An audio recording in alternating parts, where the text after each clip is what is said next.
នេះជាដំណាំផ្លែស៊ូដែលខ្ញុំដាំនៅខាងក្រោយផ្ទះវាផ្លែហើយឥឡូវនេះខ្ញុំចាប់ផ្ដើមកាត់វាដើម្បីយកមកទុកធ្វើម្ហូបវាជាដើមដែលដាំពីឆ្នាំមុនហើយវាបានងាប់ទៅមួយសាហើយប៉ុន្តែវាមិនងាប់ទាំងស្រុងទេគឺគល់វាចាប់ផ្ដើមផ្ទុះដើមថ្មីមកហើយក៏វាឡើងទៅតាមទ្រឹងចាស់វាមុនហ្នឹងដោយវាតោង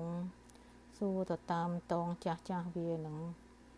ហើយចំណែកឯស្លឹកចាស់នោះខ្ញុំក៏មិនទាន់បានបោចចេញដែរ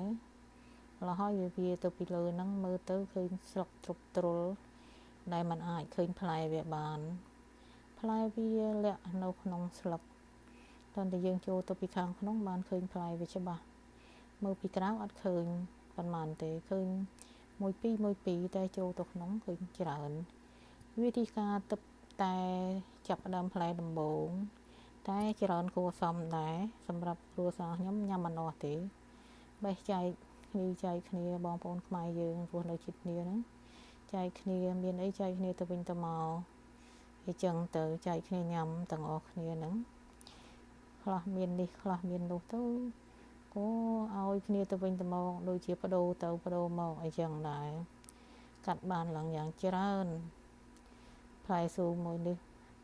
ហើយសំបីតែតងវាក៏គេអាចស្លបានដែរខ្លះគេយកទៅស្លជាសម្លម្ជូរខ្លះគេស្លជាសម្លប្រហើរដៃតងដើមស៊ូហ្នឹងគេអាចស្លបានទៀតបងប្អូនគេអាចយកទៅច្នៃប្រុសជាអន្លក់ជាអ្វីក៏បានជាលក់ផ្អកប្រហុកម៉ាំតាមចិត្ត